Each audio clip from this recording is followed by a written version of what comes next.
देखो, हम शुरू करने वाले हैं आज से subject of agreement topic. Subject of agreement क्या है, कैसा है, इस इंट्रो वीडियो में मैं पूरी तरह से बताऊंगा कि ये टॉपिक है क्या। ओके, उसके बाद हम सब्जेक्ट ऑफ एग्रीमेंट टॉपिक में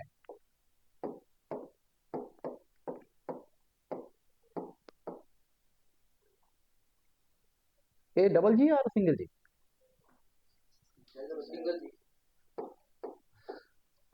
okay. Subject of agreement topic में ये देखो, सब्जेक्ट ने वर्ब के साथ एग्रीमेंट किया है, समझो पूरा। इस टॉपिक क्लास अभी तो मैंने कुछ बुक्स में देखा 4-5 क्लास से लेके आ रहा है, पर नॉर्मली ये 6 क्लास से शुरू हो जाता है, 7, 8, 9, 10, और पिछले कई साल से ये 10 क्लास का सिलेबस रहा है subject of agreement topic. Persistently वो 10th क्लास में डाल ही रहा है ये टॉपिक, तो इतना आसान नहीं है और रूल बेस्ड टॉपिक है। क्या नहीं करना, क्या करना है मैं बोलूंगा, उसको ध्यान में रखना। नंबर 1, इस टॉपिक करते वक्त इसमें 32 रूल्स है। पहले तो समझ गया ना कि ये 6, 7, 8, 9, 10 क्लासेस में है, तो ये हर हाई स्कूल के बच्चे या मिडिल स्कूल के बच्चे को इस टॉपिक पढ़ना ही पड़ेगा, इसको प्रिपेयर करना ही है। There is no escape plan. Even भी हायर क्लास में भी ये टॉपिक है, banking, SSC, MTS, CGL, tier 1, tier 2, इन सभी एग्जाम्स में भी है। ओके, तो don't ignore the topic and do not underestimate the topic. सोचोगे सर सब्जेक्ट और वर्ब के साथ तो ही एग्रीमेंट किया है, सब्जेक्ट सिंगुलर तो वर्ब सिंगुलर लगाओ, सब्जेक्ट प्लूरल है तो वर्ब प्लूरल लगाओ, इतना आसान नहीं है। एक समझ जाओ, इस टॉपिक में 32 रूल है, हाई स्कूल लेवल में 30 रूल्स है। ये 30 रूल्स का एवरी सिंगल रूल आना चाहिए। ओके, उसका मैंने एक पीडीएफ बना के रखा 30 रूल्स का, मैंने खुद ही अपने हाथों से लिखा और उसको टाइपिंग कराया और उसको बना के रखा। वहां पे कोई नेट से या कोई जगह से कॉपी पेस्ट नहीं किया, मैंने खुद ही लिखा उसको सारा। मेरा हैंड रिटन भी है, दोनों लेना चाहते हो तो मैं दोनों ही दे दूंगा। वैसे भी मैंने कुछ ग्रुप्स में दिया है, जिसके पास नहीं है मांग लो, व्हाट्सएप पे मैसेज करो, डिस्क्रिप्शन में नंबर है, तुम्हारे पास नंबर है, ले लो, मांग लो और उसको प्रैक्टिस करो। डाउट है तो मुझे पूछो। सेकेंड थिंग क्या है, 30 रूल्स, इसको क्या नहीं करना है। 32 रूल्स है, 30 रूल्स को ये करके मैंने 13 सेट बनाया, 13 सेट बनाया मैंने। एक एक सेट में मैंने 15 क्वेश्चन डाला। कितना क्वेश्चन? 15 क्वेश्चन डाला, तो टोटल तुम्हें कितना क्वेश्चन मिलेगा? 13 इंटू 15 कितना होता है, उतना क्वेश्चन मिलेगा, समझियो। एक एक सेट में मैंने 15 क्वेश्चन डाला, 13 इंटू 15 कितना होता है, उतना 200 समथिंग, 58 या समथिंग, उतना क्वेश्चन तुम्हें मिलेगा। 250 नहीं, गलत बोला। ओके, तो इतना इंटू करके देखो, इतना क्वेश्चन तुम्हें मिलेगा। ओके, टोटल में 13 सेट में बना के रखा, और सभी सेट को मैं एक एक करके वीडियो ऐसा बनाता रहूंगा, छोड़ता रहूंगा, और हर एक क्वेश्चन को मैं चाहता हूं कि पूरा एक्सप्लेन करूं, ताकि बच्चों को वो देख के समझ में आ जाएगा। ओके, दूसरी बात, अभी टॉपिक में आते हैं। सब्जेक्ट ऑफ एग्रीमेंट में है क्या, सब्जेक्ट अगर सिंगुलर है तो वर्ब सिंगुलर होगा, ये है।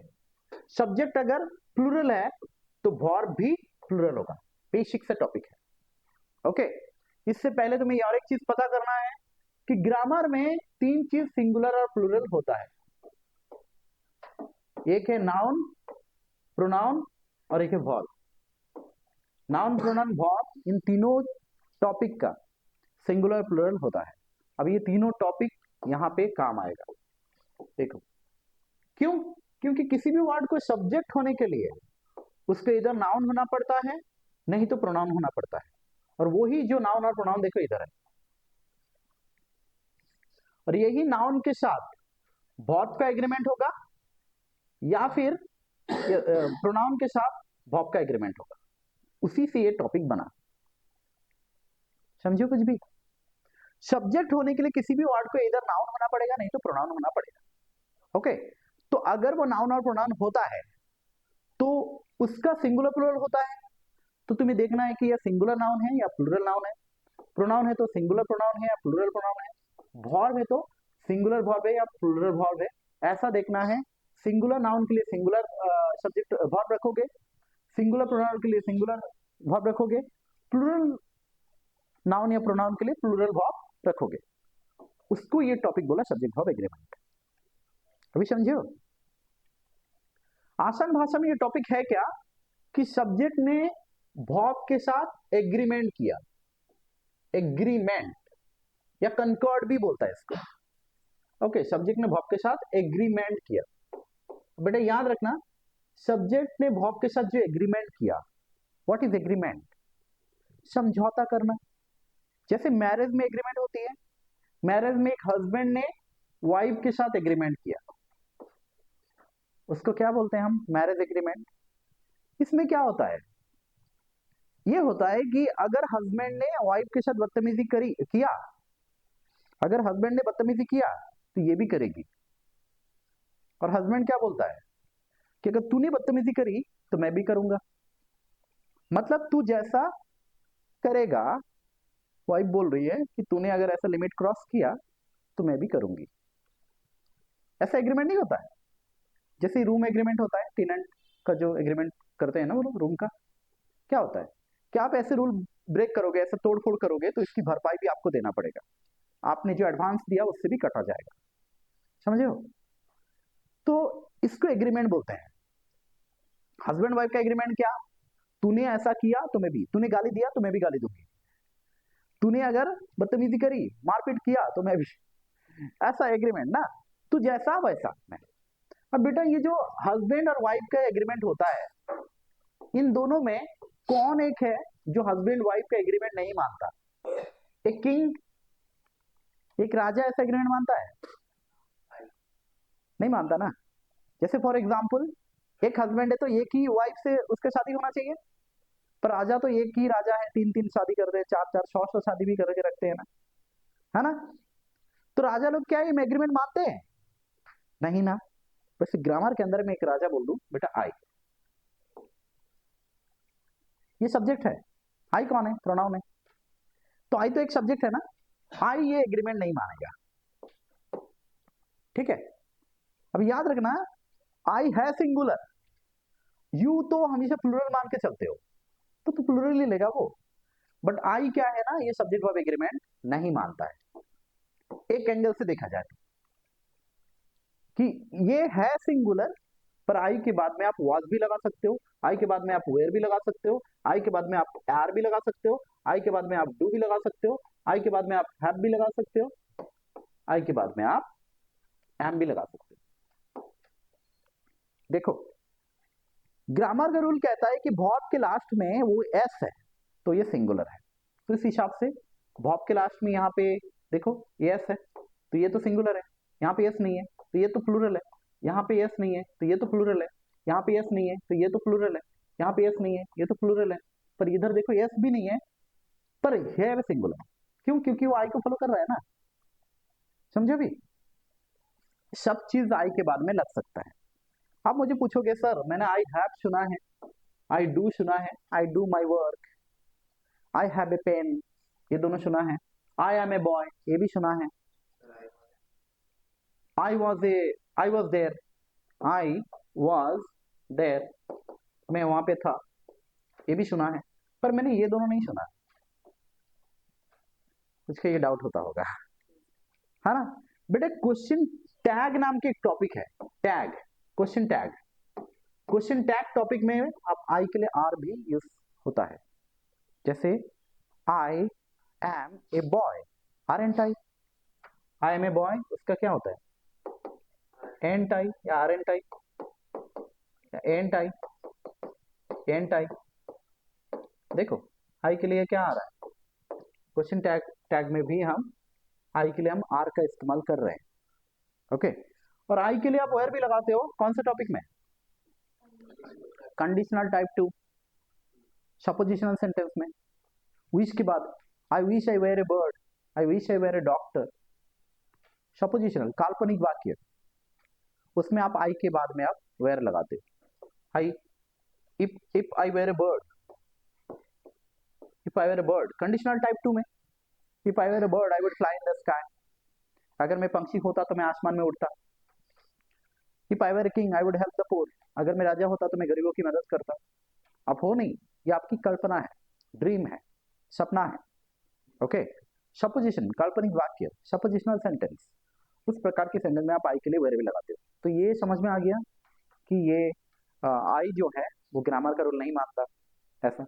दूसरी बात बता दूं, ये जो सब्जेक्ट वर्ब एग्रीमेंट करोगे, तो यहां तक तो क्लियर हुआ ना। इसमें 30 रूल आपको पढ़ना पड़ेगा, 13 तो सेट में दूंगा, एक सेट में 15 क्वेश्चन है, तो 13 इंटू 15, 32 रूल्स पढ़ने के बाद, या पढ़ भी सकते हो या यहाँ से प्रैक्टिस करके भी पढ़ सकते हो, आपकी मर्जी, दोनों ही आप साइमल्टेनियसली कर सकते हो। किसी कोई बोल रहा है कि सर मैं प्रैक्टिस करके जाके मैं रूल्स पढ़ूंगा, वो भी अच्छा है। और कोई बोल रहा है सर मैं रूल्स पढ़ के आके प्रैक्टिस करूंगा, वो भी अच्छा है। पर मैं आपको क्या करने वाला हूं, मैं पहले ये सेट्स कराऊंगा और फिर जाके रूल्स पढ़ाऊंगा, उल्टा। इस बार मैं उल्टा इसलिए करने वाला हूं ताकि बच्चे प्रैक्टिकल पहले करके जाके थ्योरी पढ़े। हमारी आदत क्या है, पहले थ्योरी पढ़ के आओ फिर जाके प्रैक्टिकल करो। उल्टा करके देखते हैं इस बार, समझ आया? तो 13 सेट्स में, एक सेट में 15 क्वेश्चन है, 13 सेट्स पूरा करेंगे और फिर जाके हम क्या करेंगे, उसका रूल्स भी करेंगे। ओके, दूसरी बात क्या है, इस टॉपिक जब कर रहे हो आप, तब गलती से ये काम नहीं करना है, हिंदी में ट्रांसलेट गलती से नहीं करना है। मैं पहले से मना कर देता हूँ, बच्चों का ये प्रॉब्लम है, sir one of the Kings, one of the boys, sir इसका उनमें से एक, बॉयज में से एक, तो मुझे तो सर प्लूरल लग रहा है। ऐसा नहीं, खाली रूल फॉलो करना है, 30 रूल्स। हिंदी के साथ इंग्लिश का कोई कनेक्शन है नहीं, और था नहीं, और होगा भी नहीं, हम बनाते हैं। भारत में 1635 भाषा है, उसका सच में कोई कनेक्शन है इंग्लिश के साथ? नहीं। हिंदी बना किससे? संस्कृत से बना, तो उसका अगर कनेक्शन करना है तो संस्कृत से करो। उड़िया बना किससे? उर्दू बंगाली मिक्स होकर बना, मुझे जहां तक पता है। तो आप उड़िया की ग्रामर पढ़ रहे हो तो आप उर्दू बंगाली ग्रामर से अटैच होगा, पर किसी भी एंगल में ये इंडियन जो 1635 भाषा है, इसके साथ इंग्लिश का सच में कोई कनेक्शन था नहीं। तो इंग्लिश को एज इट इज, उसका रूल जैसा है वैसे पढ़ो। ओके, तो गलती से भी ये काम नहीं करना, क्योंकि मेजॉरिटी ऑफ द बच्चे क्या करते हैं, सर हिंदी में ट्रांसलेट करके आंसर करते हैं, गलत होता है। आगे जाके देखोगे, ऑप्शन भी तुम गलत पे क्लिक करोगे अगर ऐसा करोगे तो ये नहीं करना है। यहां तक क्लियर पूरा, समझ गया? अभी और एक स्टेप आगे बढ़ते हैं। बेटा सब्जेक्ट वर्ब एग्रीमेंट ना, पहले समझते सब्जेक्ट है क्या। बेटा सब्जेक्ट को पकड़ना सीखना पड़ेगा। ग्रामर में मैंने बोल दिया 3 टॉपिक का सिंगुलर प्लूरल होता है, सब्जेक्ट नाउन का, प्रोनाउन का और वर्ब का। सब्जेक्ट क्या होता है, याद रखो, कोई भी वर्ड को सब्जेक्ट होने के लिए उसको नाउन होना पड़ेगा, नहीं तो प्रोनाउन होना पड़ेगा। Clear now? किसी भी सेंटेंस में अगर सब्जेक्ट होना है तो उसको इधर नाउन नहीं तो प्रोनाउन होना ही पड़ेगा, otherwise there is no alternative. Okay, तो अभी नाउन का सिंगुलर प्लूरल होता है, प्रोनाउन का भी सिंगुलर प्लूरल होता है ना? पहले बेसिक आइडिया ले लो कि नाउन और प्रोनाउन है क्या। ओके, तब नहीं तो फंस जाओगे। तो नाउन का सिंगुलर प्लूरल क्या है, प्रोनाउन का सिंगुलर प्लूरल क्या है, पता करो। जैसे नाउन की बात करते हैं, जिस नाउन के लास्ट में एस नहीं है, ज्यादातर वो वाला नाउन सिंगुलर होता है। जो बचपन में पढ़ा 2-3 क्लासेस में, पेन, ऐसे पेन, अगर मैंने तुमने पेन्स बोल दिया तो प्लूरल है। ये सारी बेसिक चीजें हैं, और भी कुछ चीजें हैं जिसमें एस एस नहीं लगता, ऑक्स का ऑक्सिन, सर बेसिक चीज पता होना चाहिए। तो नाउन प्रोनाउन का, और इसमें और एक प्रॉब्लम क्या आएगा, सर आप बोलोगे सर अनकाउंटेबल नाउन क्या होता है। सारे जो 5 टाइप ऑफ नाउन है ना, प्रॉपर नाउन है, कॉमन नाउन है, कलेक्टिव नाउन है, मटेरियल नाउन है, अब्स्ट्रैक्ट नाउन है, इन 5 को फिर से डिवाइड किया है कॉन्क्रीट नाउन में, नॉन कॉन्क्रीट नाउन में। तो ये सारे बेसिक बचपन में हमने पढ़ा था। पर अभी प्रॉब्लम क्या है ना, कि इस नाउन को फिर से countable noun, uncountable noun, 2 category में डिवाइड किया। हाँ, जिसको गिन सकते हो, जिसको नहीं गिन सकते हो। जो अनकाउंटेबल नाउन है, याद रखना बेटा, वो हमेशा सिंगुलर है, तो उसके साथ कौन सा वर्ब यूज करोगे, सिंगुलर वर्ब। वाटर गिन नहीं सकते हो, तो उसके साथ भी आप सिंगुलर वर्ब यूज करोगे, वाटर इज, वाटर आर नहीं। क्लियर है अभी? तो वो बात भी याद रखना। प्रोनाउन का पता कर लो थोड़ा, मैंने बेसिक सा बोला नाउन के बारे में, प्रोनाउन का पता कर लो। नॉर्मली क्या होता है, ही शी इट दिस दैट, ये सारा सिंगुलर है। आई सिंगुलर मानते हैं हम, आई का प्रॉब्लम मैंने बोल दिया। तो नाउन प्रोनाउन का ये, उसका प्लूरल क्या है? ही शी इट, इसका प्लूरल दे, दिस का प्लूरल दीज, दैट का प्लूरल दोज, ये सारा पता करना है। यू थोड़ा सा बोल देता हूं, आई का प्लूरल क्या है? वी, ही, शी, इट, इन तीनों का प्लूरल है दे, ये प्लूरल है, ये सिंगुलर है। और क्या? दिस का प्लूरल दीज, दैट का प्लूरल दोज, ये सारी चीज पता होना चाहिए। और बेटा याद रखना, ग्रामर में इसको हमेशा प्लूरल ही माना है, यू को, इसके लिए प्लूरल वर्ब लगाओ, क्या प्रॉब्लम है? यू वाज थोड़ी ना बोलते हो, यू वेयर। ओके, क्लियर है यहां तक पूरा? तो ये नाउन का सिंगुलर प्लूरल पता होना चाहिए, प्रोनाउन का सिंगुलर प्लूरल पता होना चाहिए, और इस तरीके से आप यूज करोगे सब्जेक्ट वर्ब एग्रीमेंट। ओके, तो पहले तो पता करना है कि किसी भी सेंटेंस में सब्जेक्ट होने के लिए उसको नाउन और प्रोनाउन होना पड़ेगा, ये हमने सीखा अभी, है ना? बॉब के साथ उसने एग्रीमेंट किया, बॉब का एग्रीमेंट सिंगुलर और प्लूरल याद रखना बड़ा आसान है बेटा। जो बॉब बियॉन है वो सिंगुलर है, सॉरी प्लूरल है, जो बॉब B5 है वो सिंगुलर है, और B5 है तो लास्ट में क्या रहेगा? यस रहेगा ना, गारंटीड यस रहेगा, B5 है तो। क्लियर अभी? जैसे मैंने गोज लिखा, ये क्या है? सिंगुलर है, क्योंकि ये B5 है, लास्ट में यस है, यस है तो सिंगुलर है। समझो, ऐसे करके बोल दोगे, लास्ट में यस है, सिंगुलर है, और वो B5 है। ओके, दूसरी बात, अगर मैंने गोज का गो बोला तो ये क्या है? B1 है, तो ये क्या है? प्लूरल है, क्योंकि इसके पास यस नहीं है। सारे B1 प्लूरल, सारे B5 सिंगुलर। बॉब तो आसान है सिंगुलर प्लूरल बोलना, है ना? जैसे एम बोला, अब बोलोगे सर एम में तो यस नहीं है, फिर भी ये सिंगुलर कैसे हुआ? अरे भाई वो आई को फॉलो करता है, iPhone, I paid the bill, eye pad, I is very arrogant, उल्टा पुल्टा मानता है रूल को, समझो? क्लियर अभी? आई के साथ ही ग्रामर को मत अटैच करना, इसलिए मैंने पहले से बोल दिया, जो आई को फॉलो करता है वो भी ग्रामर को नहीं मान रहा। इसलिए देखो एम है नहीं यस, फिर भी वो सिंगुलर है, पर एम को छोड़ के और सारी चीज को देखो, ये लास्ट में यस है सिंगुलर है, लास्ट में यस है सिंगुलर है। वैसे भी मैंने सिंगुलर प्लूरल का ऑलरेडी पढ़ा चुका हूं, अगर कोई पढ़ना चाहते हो तो मेरे यूट्यूब से भी पढ़ सकते हो, प्ले लिस्ट में जाके देखो। ओके, B1 B5 का सिंगुलर प्लूरल का, ओके, वहां से भी आप नॉलेज गैदर कर सकते हो गया? एक वर्ब भी हो गया। प्रॉब्लम ना ज्यादा इधर है, खाली इतना पता होने से नहीं होता है। रूल नंबर 1 हमेशा ओबे करेगा, याद रखना सब्जेक्ट वर्ब एग्रीमेंट में, मतलब किसी भी वर्ड को सब्जेक्ट होने के लिए 100% ये तो होना ही पड़ेगा उसको नाउन नहीं तो प्रोनाउन, ये बात सच है, उसका इधर नाउन होना पड़ेगा नहीं तो प्रोनाउन। पर सिर्फ इतना पता होने से काफी नहीं है, सब्जेक्ट पकड़ नहीं सकते हो। एक सेंटेंस में इधर वर्ब दिया होगा, इसके सामने इधर भी नाउन प्रोनाउन, इधर भी नाउन प्रोनाउन, ऐसा दिया होगा, तो पता कैसे करोगे कौन सा वाला नाउन प्रोनाउन सब्जेक्ट है? इसीलिए अभी और कुछ चीजें भी पढ़ना पड़ेगा, समझना पड़ेगा। एक नंबर 1 में सब्जेक्ट वर्ब एग्रीमेंट में हमने क्या बोला कि एक तो क्या है, सब्जेक्ट होने के लिए किसी भी वर्ड को नाउन नहीं तो प्रोनाउन होना है। Number 2, subject comes before preposition, subject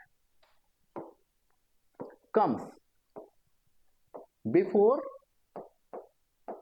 prep, preposition के सामने आता है सब्जेक्ट। ये पेयर ऑफ शूज इज और आर, देखो यहां पे प्रीपोजिशन था, ये सिंगुलर, तो वर्ब भी सिंगुलर, ये नहीं पकड़े हो अभी? तो दूसरा रूल क्या सीखा कि subject comes before preposition, subject preposition के सामने आता है। अब प्रॉब्लम क्या है ना, मान लो प्रीपोजिशन के सामने नहीं है नाउन और प्रोनाउन, पहला रूल क्या था, सब्जेक्ट होने के लिए उसका नाउन नहीं तो प्रोनाउन होना पड़ेगा, है ना? तो अगर प्रीपोजिशन के सामने मान लो नाउन और प्रोनाउन नहीं है, तो उसके पीछे देखो, तो सब्जेक्ट कम्स बिफोर प्रीपोजिशन, ये पूरी तरह से सच नहीं है, क्योंकि अगर प्रीपोजिशन के सामने नाउन और प्रोनाउन नहीं है तो उसके पीछे गारंटीड होगा, समझियो? 1/3 ऑफ द रूम इज और आर डैमेज्ड, इज, हाँ सब्जेक्ट कौन था, 1/3 था या रूम था, तो वो 1/3 ऑफ द रूम, आपके बाद है ना वो, अब समझ आया क्या बोला?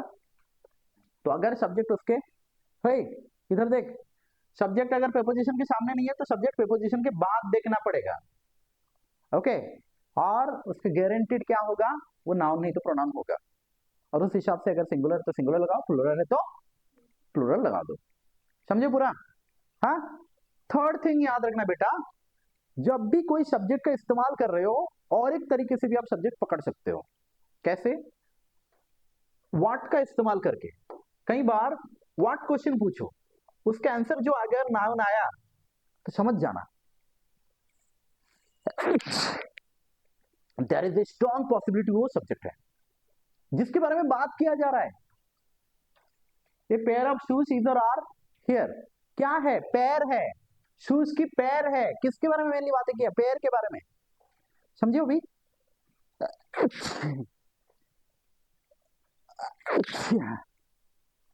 क्लियर है यहां तक पूरा।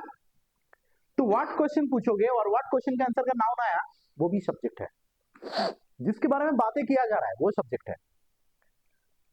वो होने के लिए किसको नाउन नहीं तो प्रोनाउन होना पड़ेगा, वो भी सब्जेक्ट है।